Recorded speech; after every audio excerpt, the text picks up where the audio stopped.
إله إلا الله وحده لا شريك له شهادة تنجي قائلها يوم الندامة وأشهد أن محمدا عبده ورسوله ترجى شفاعته يوم القيامة. اللهم صل وسلم على سيدنا وحبيبنا ومولانا محمد وعلى آله وأصحابه ومن سار على نهجه إلى يوم القيامة. اللهم انفعنا بما علمتنا وعلمنا ما ينفعنا وارزقنا فهما. سبحانك لا علم لنا إلا ما علمتنا إنك أنت العليم الحكيم وتب علينا إنك أنت التواب الرحيم. أما بعد. Hadirin hadirat para jamaah rahmatullah, marilah selalu kita perbarui rasa syukur kita kepada Allah Subhanahu wa taala atas limpahan nikmat karunia-Nya sehingga kita dimudahkan untuk melakukan amal-amal kebaikan. Mudah-mudahan semuanya diterima oleh Allah Subhanahu wa taala, menjadikan sarana kebahagiaan untuk kita di dunia dan di akhirat kelak. Amin ya rabbal alamin.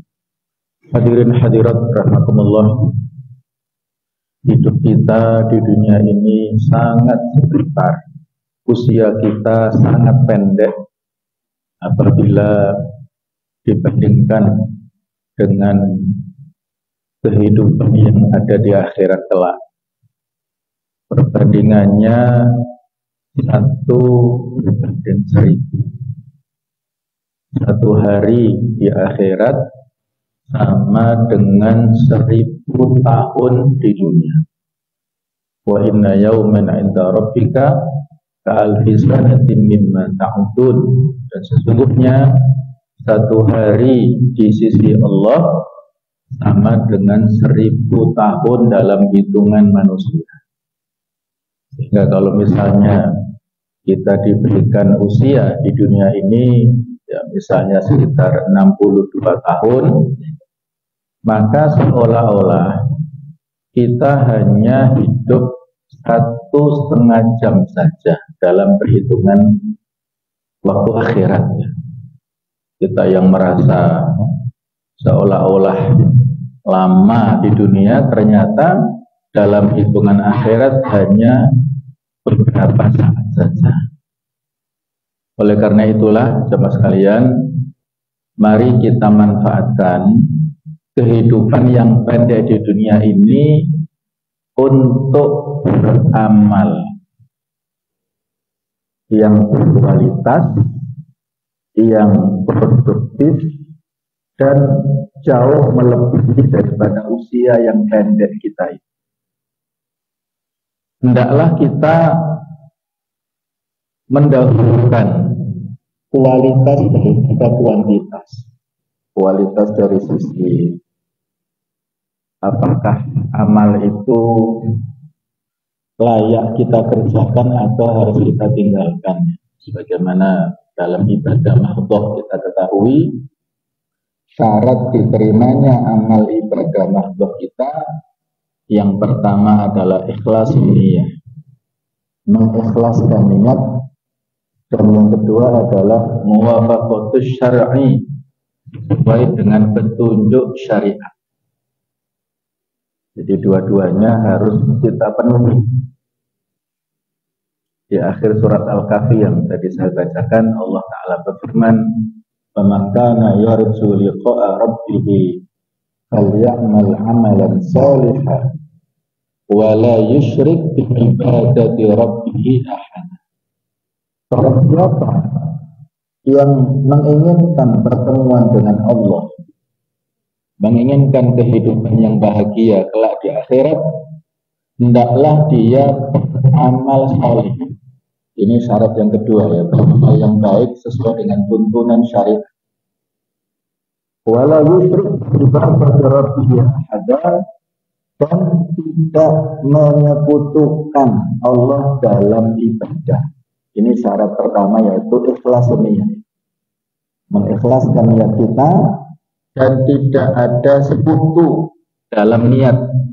Tidak ada unsur riyaknya, ingin dilihat, ingin mendapat pujian dari manusia. Tidak ada unsur sum'ahnya, ingin didengar, ingin mendapat pujian dari apa yang mereka dengar, kemudian tidak ada perasaan ujub, hurur, apalagi takabur. Niatnya. Jadi dua itulah yang harus kita penuhi dalam setiap amal-amal kita. Di surah Al-Mulk ayat 2 Allah Ta'ala berfirman alladzi khalaqal mauta wal hayata liyabluwakum ayyukum ahsanu amala. Dialah Allah Ta'ala yang menciptakan kematian dan kehidupan untuk memberikan ujian kepada kalian. Siapa yang terbaik amalannya? Allah mengatakan liyabluwakum ayyukum ahsanu amala, bukan aktsaru amala. Standar yang Allah inginkan untuk kita lakukan itu yang paling baik amalannya, bukan yang paling banyak. Jadi kita berlomba dalam di setiap amal kita, bukan hanya semata-mata dari sisi jumlah kuantitas. Yang kita dahulukan adalah kualitasnya. Apa standar kualitas itu? Tadi itu niatnya ikhlas dan sesuai dengan petunjuk syariat. Jemaah sekalian, dulu ada dua orang sahabat yang sedang melakukan perjalanan, dan tiba-tiba ada waktu sholat. Akhirnya mereka mencari air untuk berwudu, namun tidak menemukan air untuk dipakai berwudu. Akhirnya dua-duanya menggunakan debu yang suci untuk tayamum dan akhirnya sholat. Nah, selesai mereka melaksanakan sholat, mereka meneruskan perjalanan. Nah, tiba-tiba di tengah perjalanan itu mereka menemukan air lagi. Maksudnya mereka menemukan air yang dulunya atau yang sebelumnya dicari-cari nggak ketemu ya. Akhirnya dua orang ini berbeda. Yang satu berwudu kemudian mengulangi sholatnya, dan yang kedua tidak berwudu, tidak mengulangi sholatnya, cukup dengan sholat yang pertama dengan tayamum. Keduanya tidak saling bertengkar, tidak saling berdebat, masing-masing menghargai pendapat, dan seperti itu harusnya. Ini masalah ijtihadiyah, masalah yang relatif, yang kebenarannya relatif ya. Jadi masing-masing berijtihad sesuai dengan keyakinannya sendiri-sendiri, saling menghargai. Dan pada saat keduanya dengan Rasulullah SAW, mereka menceritakan tentang keadaan yang telah mereka alami. Saat itu Nabi SAW bersikap dengan sikap yang bijak, dan inilah figur pemimpin. Pemimpin yang bijak yang mengayomi semua pendapat tersebut. Pendapat yang salah tidak dipojokkan, tidak didiskreditkan, pendapat yang benar tidak diunggul-unggulkan, sehingga masing-masing nyaman dengan pilihannya itu. Nabi mengatakan kepada orang yang sholat dua kali tadi, sholat dengan tayamum dan dengan wudhu itu, beliau mengatakan lakal ajr marratan, engkau mendapatkan dua pahala. Dan beliau mengatakan kepada yang kedua, yang mencukupkan dengan sholat yang pertama, asal sunnah, kamu telah sesuai dengan sunnah. Nah, coba kita perhatikan ya. Kalau kita baru mendengar kisah ini, barangkali juga agak bingung dalam mengambil pelajaran. Kira-kira kalau kita menemukan kondisi seperti dua orang ini, kita meniru sahabat yang mana? Apakah kita mengulang sholat seperti sahabat yang pertama? Ataukah kita mencukupkan seperti yang sahabat kedua? Itu kan menjadi bingung kita ya, dan seolah-olah ya rancu ya. Tetapi kalau kita yang sudah memahami kisah seperti ini, maka kita meniru sahabat yang kedua. Karena kalau sahabat yang pertama ini, dia hanya mendapatkan 2 pahala, karena dia sholat 2 kali.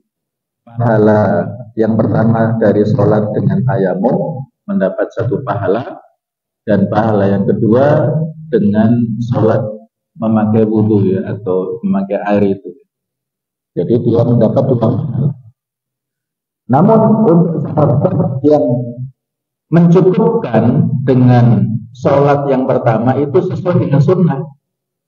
Kalau amal yang sesuai dengan sunnah, pahalanya bukan hanya 1 atau 2, tetapi 10 kali lipat, 700 kali lipat, dan tidak terhingga pahalanya. Nah, itu contohnya ya, kita mendahulukan kualitas daripada kuantitas. Yang tadi di Al-Mulk ayat 2 itu menurut Qudal Bidiyat, ahsanu amalan itu maknanya adalah akhlasuhu wa aswabuhu, yaitu amal yang paling ikhlas dan yang paling sahih, yang paling tepat. Ikhlas itu perbuatan hati, kemudian tepat itu makana ala sunnah, amal yang sesuai dengan petunjuk sunnah. Nah itulah ya, bahwasanya kita dalam hidup ini karena waktu kita terbatas, kita perlu untuk mengutamakan amal-amal yang berkualitas dan amal-amal yang produktif. Produktif ini maknanya apa? Kita melakukan amal-amal yang dampak ataupun efeknya itu melebihi dari usia pendek kita di dunia ini. Ada beberapa petunjuk yang disampaikan oleh Rasulullah SAW dalam sekian banyak hadis, diantaranya dari seorang sahabi mulia Anas bin Malik, beliau mengatakan, qala Rasulullah SAW, Nabi Muhammad SAW bersabda, sab'un yajri lil 'abdi ajruhunna wa huwa fi qabri. Ada 7 amalan yang pahalanya terus mengalir kepada seorang manusia pada saat dia berada di kuburannya, setelah kematiannya. Kita diperintahkan untuk mempersiapkan segala sesuatunya dalam rangka menghadapi kematian.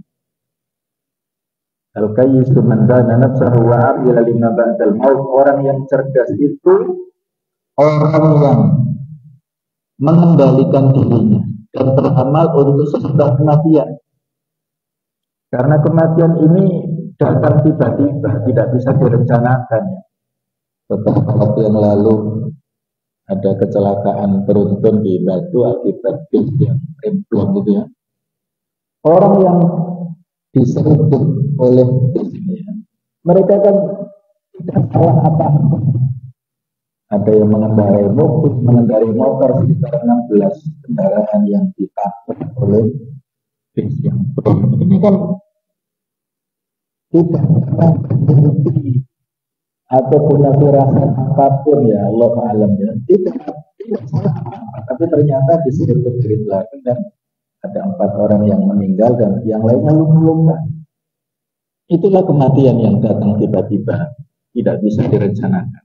Maka kita harus mempersiapkan segala sesuatunya untuk hidup sesudah mati pada saat kita di alam barzakh dalam kondisi sendirian. Maka amal-amal kita itulah yang bisa menjadi pendamping kita sampai kiamat nanti. Orang yang ada di alam barzakh itu kehidupannya ya sampai hari kiamat nanti, dan kapan itu Allah alam, sampai lama. Apa 7 amal yang direkomendasikan oleh Nabi Muhammad SAW di dalam hadis ini? Yang pertama yaitu man 'allama ilman, orang yang mengajarkan ilmu. Nah, jadi orang yang mengajarkan ilmu sama ilmu yang disampaikan difahami oleh orang yang mendengarnya, diamalkan, maka selama itu pula pahalanya mengalir kepada orang yang mengajarkannya, walaupun orang yang mengajar itu sudah meninggal di dalam kuburan. Beberapa waktu lalu ada cerita ya dari kawannya istri ya, di kampung halamannya sana ada kuburan yang sudah lama mayat itu dikuburkan di situ ya. Kemudian nggak tahu apakah ada perbaikan atau bagaimana, ada salah satu kuburan yang digali ternyata jasadnya itu masih utuh. Masya Allah. Bapak-bapak ya, yang kalau di kampung dipanggil Ustadz kampung lah, yang biasa mengajarkan Al-Quran di kampungnya itu. Masya Allah, mengajarkan Al-Quran di kampungnya, ya semacam TPQ atau TPA. Sudah bertahun-tahun meninggalnya, tapi jasadnya masih utuh dan jenggotnya semakin panjang. Allahu a'lam ya. Ya Allah, itulah ya orang yang husnul khotimah. Dia mendapatkan nikmat kubur. Cacing-cacing binatang yang ada dalam tanah tidak mau memakan jasadnya, dilindungi oleh Allah. Karena barokah ilmunya tadi, ilmu mengajarkan Al-Quran kepada anak-anak.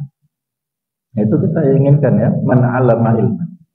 Apapun ilmu yang kita miliki, kita sampaikan.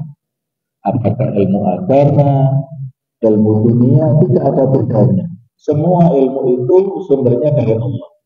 Karena Allah adalah zat yang al-alim, zat yang maha memiliki ilmu. Semuanya ilmu itu bersumber dari Allah Ta'ala. Kalau ilmu dunia ya sifatnya primer, kebutuhan yang sangat penting untuk kita kuasai. Kalau ilmu terapan, ilmu kauniyah duniawi itu sifatnya sekunder, sebagai kebutuhan. Kalau kita ajarkan siapapun dia, apakah yang menjadi guru, yang menjadi dosen, menjadi motivator, menjadi inspirator, influencer, macam-macam lah ya. Itu bisa kita sampaikan ilmu yang kita miliki itu dengan berbagai macam cara. Apakah dengan lisan, ataukah dengan tulisan, dengan media sosial, dengan macam-macam caranya sekarang ini ya. Banyak cara untuk mengajarkan ilmu. Yang kedua, al-ajra nahran, atau orang yang mengalirkan sungai.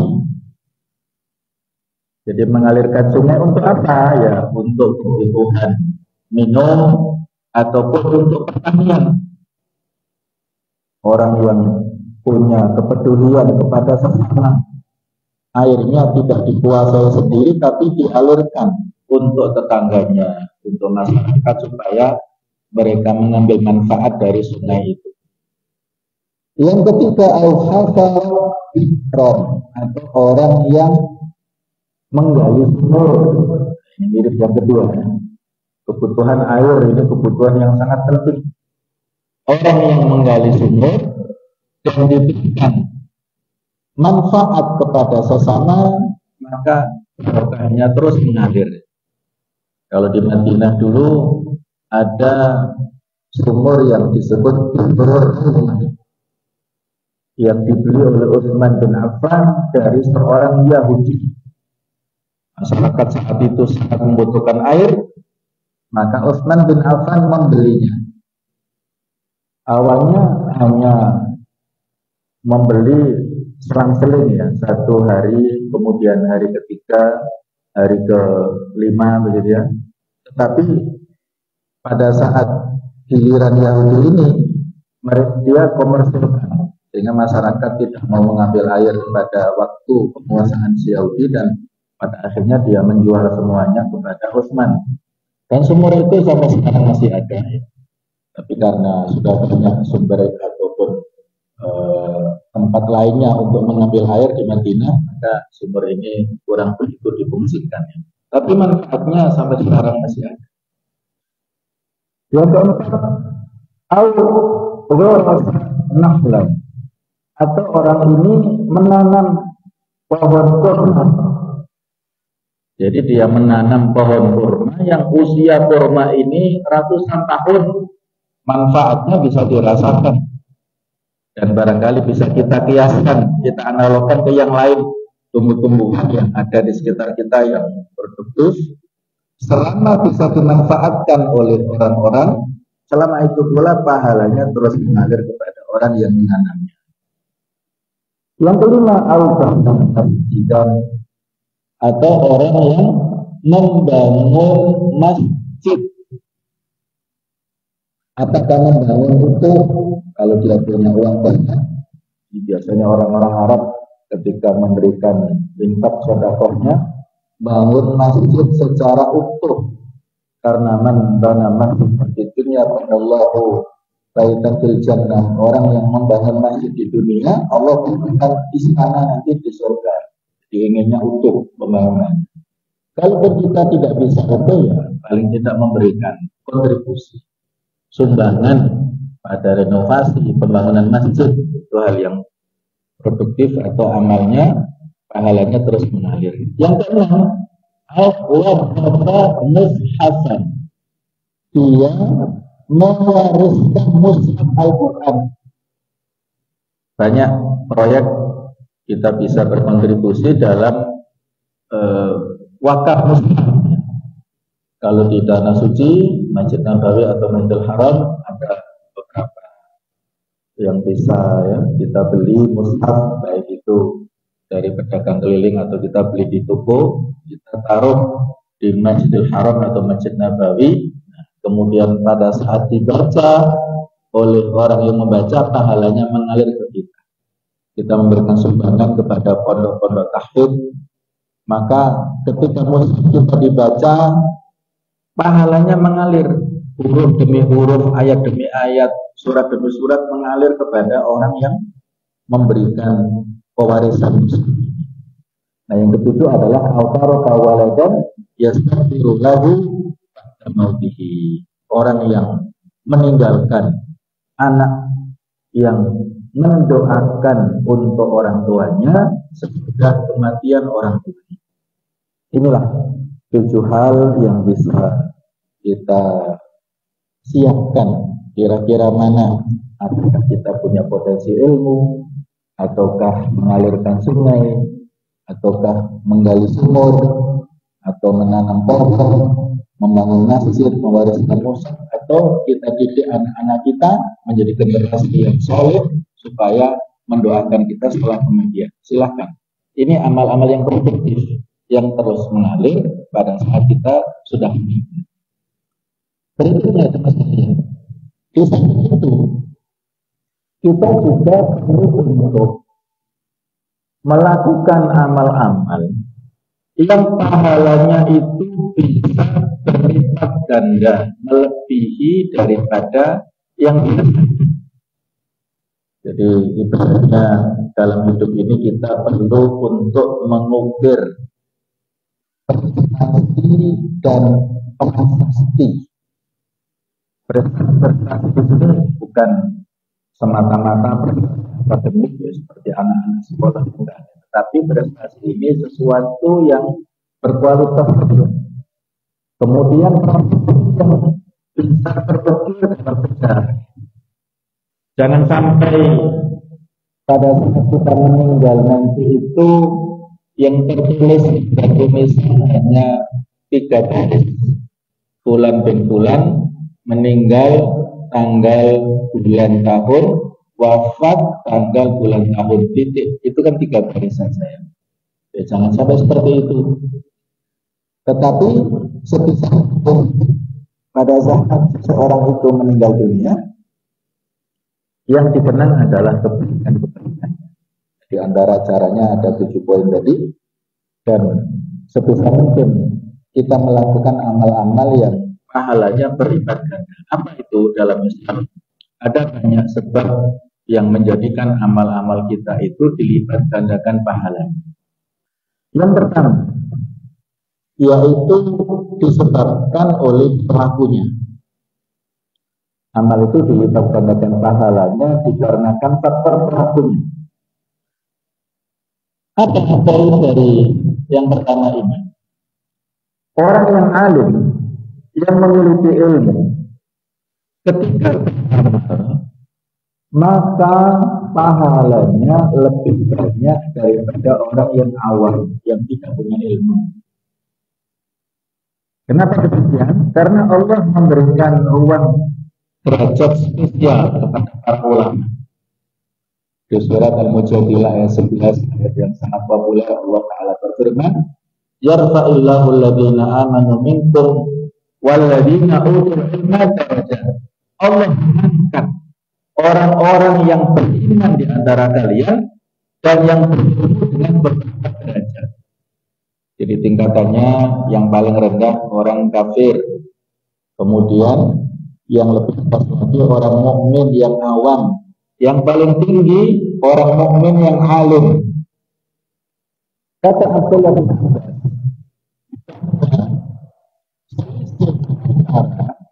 orang yang mukmin yang awam dengan orang yang alim ataupun ulama itu 700 derajat. Yang jarak antara satu derajat dengan derajat yang lainnya itu sejauh 500 tahun perjalanan. Jadi 500 tahun perjalanan itu dalam arti lain jarak antara bumi dengan langit itu 500 tahun perjalanan. Kali 700 ya. Itu ya, derajat yang sangat jauh antara orang yang awam yang mukmin dengan orang alim yang mukmin itu. Maka di sinilah kita perlu untuk meningkatkan kualitas dan kapasitas diri kita supaya menjadi orang yang disebut alim atau ulama itu. Dalam itu dikatakan fadlul alim 'alal 'abd ka fadli 'ala adnakum. Keutamaan orang yang berilmu daripada orang yang rajin ibadah itu seperti keutamaan Rasulullah SAW dibandingkan dengan sahabat yang levelnya paling rendah. Orang yang punya ilmu dibandingkan dengan orang yang rajin ibadah, levelnya seperti level Rasulullah dan sahabat yang paling rendah, artinya jauh. Dan para ulama mengatakan kalau kita mencari ilmu itu lebih utama daripada ibadah-ibadah sunnah. Orang yang mencari ilmu, belajar ilmu, ketika dia paham dengan apa yang dia dapatkan, maka dia kerjakan, dia amalkan, dia sebarkan kepada orang lain dan ilmunya bermanfaat untuk orang lain. Tapi kalau orang yang ibadah, misalnya mohon maaf, dia walaupun sholat sunnah 100 rakaat, pahalanya untuk dirinya sendiri, tidak bisa dibagi kepada yang lainnya. Itu contoh keutamaan orang yang berilmu dibandingkan dengan orang yang rajin ibadah. Ada atasnya inna fadlal alim 'alal 'abid ka fadlil qamar lailatal badri 'ala sa'ilil kawakib. Sesungguhnya keutamaan orang yang berilmu daripada yang ahli ibadah seperti kelebihan yang dimiliki oleh bulan purnama dibandingkan dengan bintang-bintang yang lainnya. Bulan purnama yang kelihatan sangat terang ya pada malam itu dibandingkan dengan bintang-bintang yang lain. Itu perbandingannya ya. Jadi masing-masing ini hadis sahih, tadi hadis ini dan sekarang hadis Abu Dawud. Kemudian jelas sekali ya, dari sisi orang yang melakukan amalan ini yang lebih utama. Orang kalau dari finansial ibadah kalian, ibadah yang berbasis harta, maka Orang yang ekonominya biasa-biasa saja, ketika dia melakukan ibadah harta, pahalanya lebih utama daripada orang kaya. Kenapa demikian? Karena orang yang punya kemampuan harta biasa-biasa saja, apalagi pas-pasan, dia berjuang dengan sekuat tenaga daripada orang yang sudah punya kekayaan banyak. Orang yang miskin misalnya sedekah, maka pahalanya lebih banyak daripada orang kaya yang bersedekah. Karena mujahadah orang miskin ini lebih daripada orang yang kaya. Sehingga ada kisah misalnya yang namanya Mbak Poinem ya. Beliau ini tinggal di Malang Selatan dan Mulyo. Setiap mau Idul Kurban itu pesan kepada salah seorang kawan kami yang punya pondok tahfidz di Donomulyo itu, beliau bilang, tolong carikan kambing yang terbaik. Bapak untuk kurban, Masya Allah. Padahal Bapak ini orangnya ya pekerjaannya pemulung, artinya kan fakir ya, miskin. Tapi untuk berkorban tidak asal-asalan, ingin berkorban yang terbaik. Itu contoh orang yang mendermakan hartanya untuk ibadah, untuk kebaikan, walaupun kemampuan finansialnya pas-pasan ataupun minim, pahalanya lebih banyak. Ada seorang tukang parkir ya yang menabung 38 tahun, alhamdulillah bisa menunaikan ibadah haji. Coba ya, beliau profesinya seperti itu, tapi jujur orangnya, menabung sedikit demi sedikit, alhamdulillah bisa berangkat haji dan bersama istrinya, bukan hanya sendiri. Ada juga, mohon maaf ya, orang yang profesinya sebagai tukang sampah, tetapi dia menabung sedikit demi sedikit, akhirnya bisa umrah. Itu ya, orang-orang yang dimampukan oleh Allah Subhanahu wa Ta'ala pada saat dia merasa terpanggil ke Baitullah. Jadi Allah Ta'ala, kata para motivator ya, Allah Ta'ala tidak memanggil orang yang mampu, tetapi Allah memampukan orang yang terpanggil.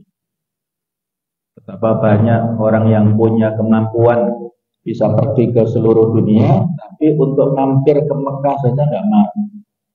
Orang yang punya harta, punya rumah bagus, punya mobil bagus, tapi belum terpanggil untuk melaksanakan ibadah haji, itu banyak. Tapi betapa banyak juga orang yang secara finansial pas-pasan dia terpanggil, sehingga memprioritaskan ibadah haji daripada yang lain. Nah, itulah poin yang pertama. Allah ini memberikan pelipat gandaan amal kepada orang yang alim, kepada orang yang fakir, yang miskin, dan juga amal yang dilakukan secara kolektif, secara bersama-sama, lebih banyak pahalanya daripada amal yang sendirian.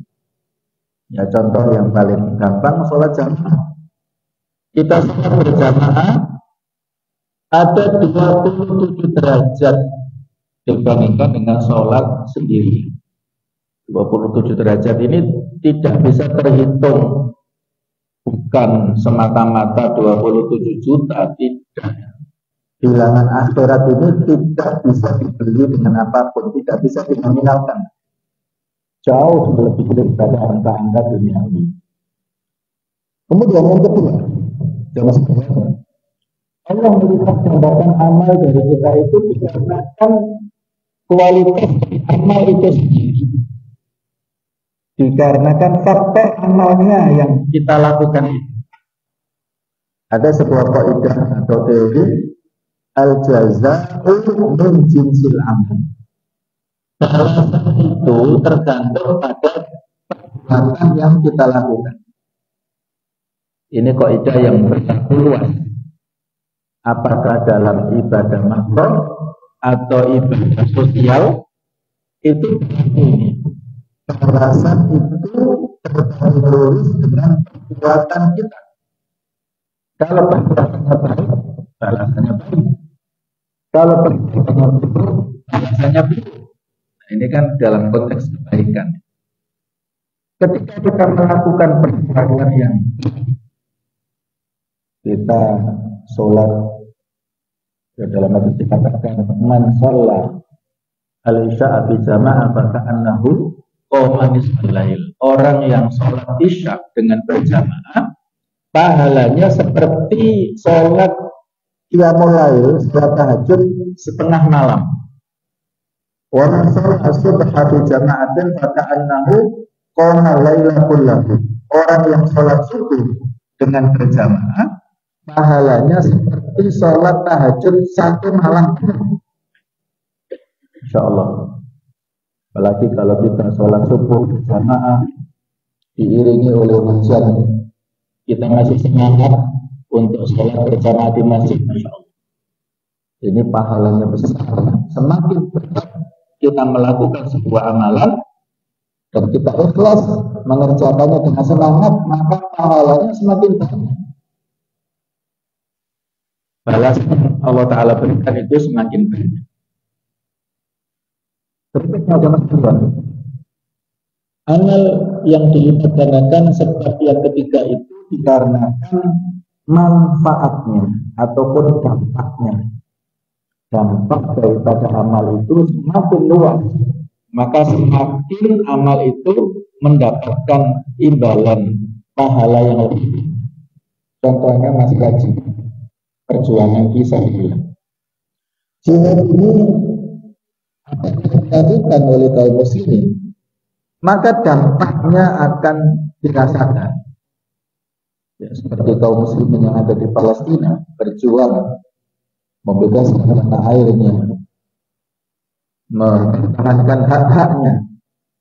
Apabila kaum muslimin yang ada di Palestina ini mendapatkan kemenangan, maka akan berdampak kepada seluruh dunia Islam.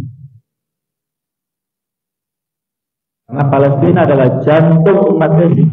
Ketika mereka merdeka, mendapatkan kemuliaan, maka seluruh kaum muslimin di dunia ini mendapatkan kemuliaan. Baru ini ada berita ya. Kalau sebelumnya, mohon maaf ya, pada saat Trump belum terpilih jadi presiden itu memberikan ancaman-ancaman yang berat. Ketika Hamas tidak mau membebaskan sandera-sanderanya, maka akan kami buat neraka di Timur Tengah. Itu ancaman. Tetapi Allah Ta'ala Maha Kuasa, beberapa waktu yang lalu Allah memberikan pelajaran kepada orang Amerika. Los Angeles menjadi lautan api. Ada kebakaran hebat di sana yang menghabiskan mungkin paling tidak ada 1.000 rumah mewah yang habis dan masih banyak lagi yang lain. Jadi mereka lupa Allah Ta'ala Maha Kuasa dari segala yang dimiliki oleh manusia. Ini beberapa pelajaran yang bisa kita ambil hikmahnya, bahwa jihad perjuangan ini begitu berat, tetapi dampaknya sangat dirasakan oleh umat ketika dilakukannya. Perjuangan kaum muslimin pada saat dulu ya, bersama Rasulullah SAW pada Madinah luar biasa. Kemudian ekspansi dakwah Islam tersebar kemana-mana sampai ke Indonesia, itu adalah dikarenakan jihad perjuangan dari para pendahulu kita dulu. Jadi itulah manfaat jihad dirasakan oleh semuanya, maka pahalanya semakin. Orang yang berdakwah menyampaikan pesan-pesan kebaikan, manfaatnya dirasakan oleh umat manusia. Kemudian dalam hadis dikatakan sunnah hasanah, yaitu contoh kebaikan. Man sanna fil Islam sunnah hasanah falahu ajruha wa ajru man amila biha ba'da. Orang yang melakukan contoh kebaikan diikuti oleh orang yang sesudahnya, maka dia mendapatkan pahala kebaikan dan pahala orang-orang yang mengikutinya. Jadi kita merintis di sebuah tempat yang masih awal dan kita rintis majelis taklim di situ, kemudian kita rintis masjid, kita rintis ya, amal-amal kebaikan. Nah, semakin dilanjutkan oleh para penerusnya, maka pahalanya mengalir pada siapapun ya orang yang merintisnya itu, para penerusnya pahalanya mengalirkan kepada orang yang merintis pada awal-awalnya. Kebalikannya orang yang melakukan sunnah sayyi'ah, contoh-contoh yang buruk, kemudian diikuti generasi setelahnya keburukan itu, dosanya juga mengalir. Jadi di sini ada multi level pahala, ada multi level dosa. Tinggal kita pilih yang mana. Apakah mempelopori kebaikan sehingga kita dapat pahala, ataukah naudzubillah mempelopori keburukan kita mendapatkan limpahan dosa.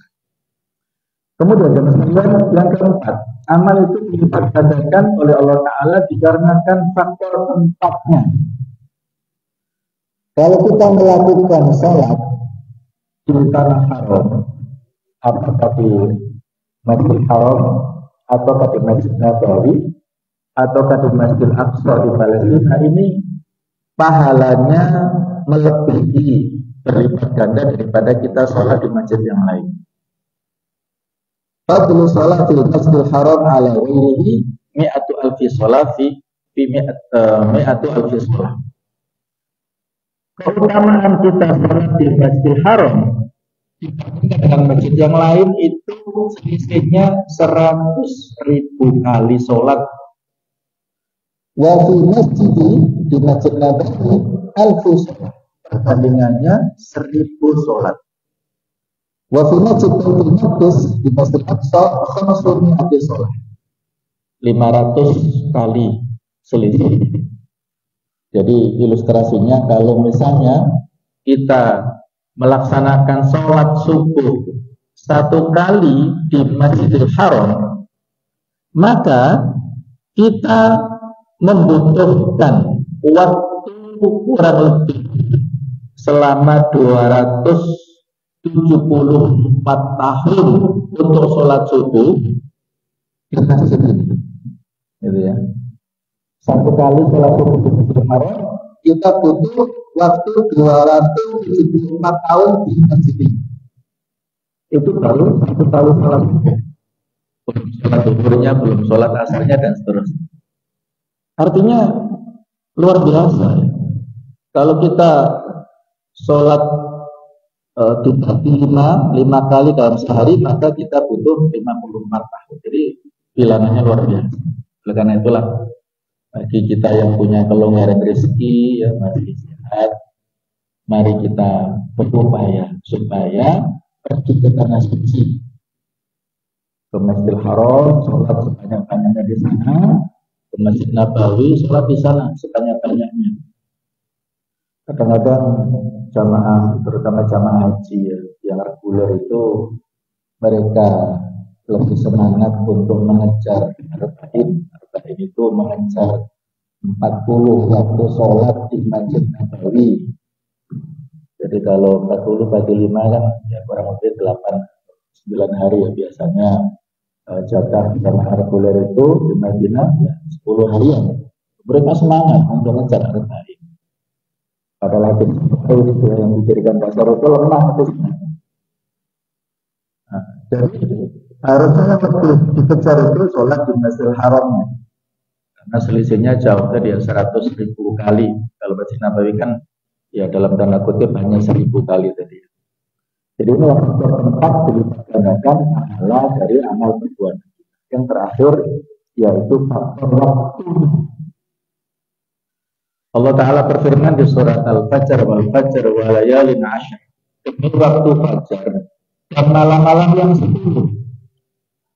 Para ulama juga pendapat yang dimaksud malam yang 10 ini apa? Ada pendapat pertama 10 malam pertama di bulan Ramadan. Yang kedua 10 malam terakhir di bulan Ramadan. Yang ketiga 10 hari pertama di bulan Dzulhijjah. Yang keempat 10 hari pertama di bulan Muharram. Ini waktu-waktu spesial.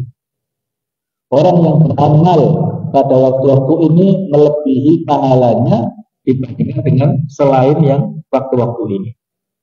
Sehingga ya mudah-mudahan kita diberikan umur panjang sehingga bisa masuk bulan Ramadan. Masya Allah, apabila kita manfaatkan waktu di bulan Ramadan ini jauh melebihi pahalanya dibandingkan dengan waktu-waktu yang lain. Salawat itu mulia sekali. Kata Syekh Ali Jum'ah itu amal-amal ibadah yang dilakukan oleh seorang muslim potensi diterima ataupun potensi ditolak, kemungkinan diterima ataupun kemungkinan ditolak. Itu amal-amal ibadah kecuali satu, kata beliau, yang pasti diterima oleh Allah Ta'ala walaupun pelakunya itu fasik, apalagi yang baik ya, fasik aja diterima. Fasik itu orang muslim yang banyak dosa besar. Kalau melakukan amal ini maka kemungkinan besar ya, insya Allah diterima oleh Allah Ta'ala. Apa itu? Yaitu sholawat kepada Nabi Muhammad SAW. Itu pasti diterima insya Allah oleh Allah Ta'ala menurut Syekh Ali Jum'ah. Dan insya Allah itu juga benar ya. Jadi sholawat itu mulia. Tetapi kalau kita sholawat pada hari Jumat itu lebih mulia lagi. Fa inna sholatakum fihi ma'rudatun alayya, kata Rasulullah. Karena sholawat kalian pada hari Jumat itu dilaporkan, disampaikan kepada Rasulullah. Apa makna dilaporkan? Itu disebutkan, dilaporkan dengan nama-nama kita. Ini yang bersolawat si fulan bin fulan tinggal di sini itu kepada Rasulullah SAW. Sehingga mudah-mudahan dengan itu kita menjadi orang yang dekat dengan beliau pada hari kiamat. Fa inna aktsarakum sholatan fa inna aqrabakum manzilatan min yaumil qiyamah aktsarukum alayya sholatan aw kama qala. Orang yang paling dekat kedudukannya dengan Rasulullah pada hari kiamat adalah yang paling banyak bersolawat kepada dia, khususnya pada hari Jumat tadi. Kita membaca surah Al-Kahfi itu mulia, kapanpun boleh. Tetapi kalau kita baca pada hari Jumat ini lebih spesial waktunya, dari sisi waktu. Kalau ada hadis, walaupun ada perdebatan hadis dia, tapi yang disampaikan kepada Abu Sa'id Al-Khudri lebih sahih. Kalau pada malam hari kita baca, maka orang ini akan disinari ya antara dia dengan Ka'bah. Kalau siangnya kita baca pagi sampai siang sampai sore itu, maka orang ini akan mendapatkan cahaya antara dua Jumat. Ini maknanya apa cahaya-cahaya ini? Kata para ulama, kalau kita membaca Al-Kahfi, maka ada 4 fadilah. Yang pertama yaitu fadilah al-maghfirah, ampunan dari Allah Subhanahu wa Ta'ala. Yang kedua al-hidayah wa riayah. Kita mendapatkan hidayah dan pemeliharaan, proteksi, dijauhkan dari kemaksiatan antara dua Jumat. Yang ketiga, nurul hissi. Kita mendapat cahaya real pada hari kiamat, menyinari kita dengan Ka'bah. Ketika pada hari kiamat semuanya butuh cahaya, orang ini diterangi oleh Allah Ta'ala. Jadi mendapatkan kehormatan. Yang keempat, dia mendapatkan namanya as-sawab atau al-ajr, aliran pahala antara dua Jumat. Amal yang kita baca kan mungkin butuh 15 menit, 20 menitan ya, atau kalau yang cepat 10 menit, kan sebentar saja. Tetapi pahalanya bisa menjadi bekal untuk kita pada saat di dunia dan di akhirat. Itu dikarenakan faktor waktunya. Jadi inilah amal-amal yang perlu untuk kita kejar ya. Yang pertama jadi karena pelakunya, yang kedua karena amal itu sendiri yang memang betul-betul berkualitas, yang ketiga dikarenakan manfaat dampaknya, yang keempat tempatnya, yang kelima adalah waktunya. Mudah-mudahan Allah Ta'ala memberikan keberkahan pada kita semuanya, kemudian melakukan amal-amal ini sehingga amal kita terus produktif dan bisa lebih panjang, lebih jauh daripada usia yang pendek di dunia kita ini. Mohon maaf atas segala kekhilafan. Subhanallahumma wa bihamdika asyhadu an la ilaha illa anta astaghfiruka wa atubu ilaik. Wassalamualaikum warahmatullahi wabarakatuh.